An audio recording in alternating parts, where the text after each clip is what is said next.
Hey guys, what's up? Welcome back. This is my review for Percy Jackson and the Olympians, episode 5.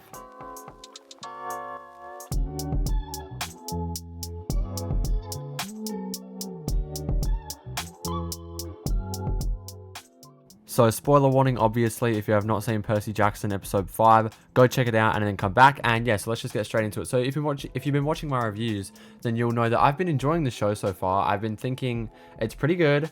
I'm a little bit underwhelmed, I guess, in terms of like what each episode provides, because the episodes are so short, especially last episode, which was like 33 minutes. But for the most part, I'm enjoying it.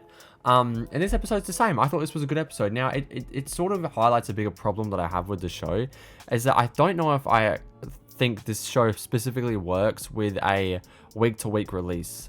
I think it probably would have been better as a binge model. Now, let me say this. This is because it's sort of not offering enough, like, to keep you coming back each week. It would offer enough to, to sit down and binge the show, but to actually come back week to week, I don't know, I leave a little bit underwhelmed. There aren't that many, like, amazing, like, action set pieces like you would sort of imagine with a Percy Jackson and the Olympians show, which I would have, really liked. There's some cool stuff, but for the most part, it's just, I don't know, a lot of people I was going to say a lot of people just sitting around and talking, but when I say that, I don't mean like, I need explosions and action to be satisfying. Like, no.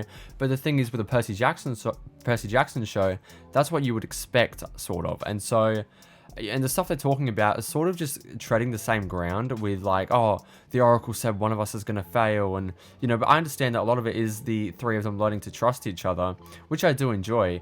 But I just would like to see more, action set pieces. And that would also be good.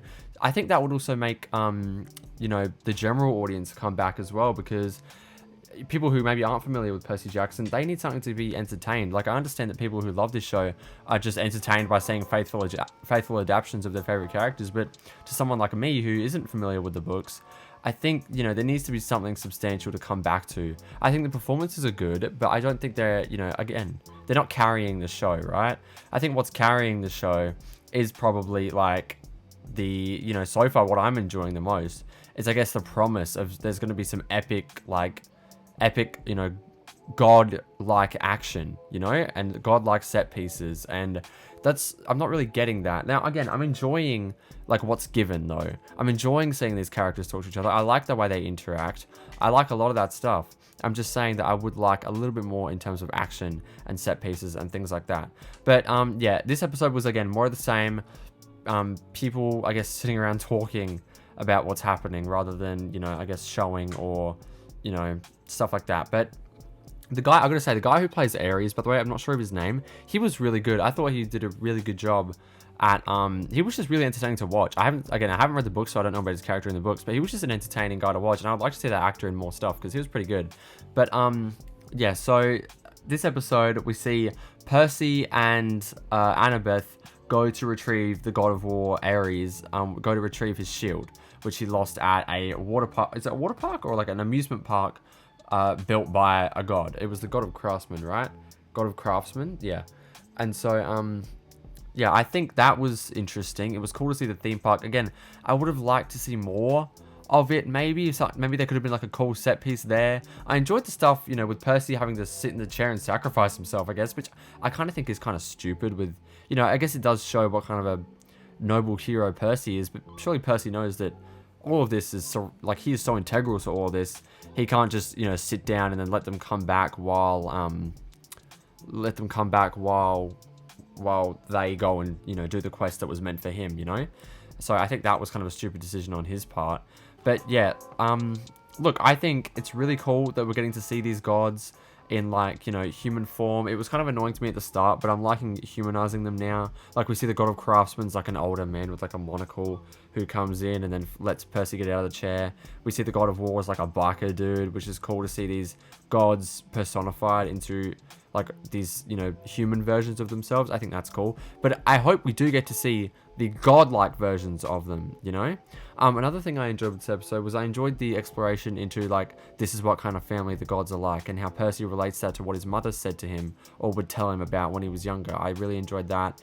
And I thought it was cool to get more of an insight into how the gods see and treat each other, I thought that was really interesting, and I'm excited to see where that goes throughout the series. I'm not sure if this is a 10 episode series or an 8 episode series. I would hope 10, but yeah, I just hope these things that we're seeing get fleshed out. But yeah, next episode, we're finally going to get to see Lin-Manuel Miranda, who I think was teased at the end of episode 2 or 3, which was, you know, I think, which god is he playing? I can't remember. It's Hermes, right? Is he playing Hermes? No. I can't remember which god he's playing, but it's definitely not playing Poseidon. But yeah, so that's going to be interesting to see. But yeah, so for the most part, I'm enjoying the show. I'm just, again, hoping that we get to see more action and set pieces and things like that toward the end of the show, because, you know, it's they got a Disney budget, they got Disney money. It's not like they can't afford to do it, you know. So they should be spending less money on whatever they're spending it on, and spending it more on these action set pieces. I mean, I guess a lot of the money is going to the VFX, because so far the VFX, from what I've seen, look really, really good. So, you know, maybe it's that. But yeah, that's it for my review of Percy Jackson and the Olympians, episode 5. I enjoyed this episode. Let me know your thoughts down below in the comments. Did you enjoy this episode? Are you enjoying the series? Let me know your thoughts on, like, what you think about the show. Are you a fan of the books? Do you think they're adapting it properly? Or do you agree with me? Or you haven't read the books and you're just enjoying the show for what it is, but you do hope there is more, you know, action to come. So yeah, let me know your thoughts down below in the comments. So that's it for this video. Thank you guys for watching. If you enjoyed, please like and subscribe. I'd really appreciate it. It really mean a lot. That's it for this one. Thank you guys for watching, and I'll see you guys next time. Bye.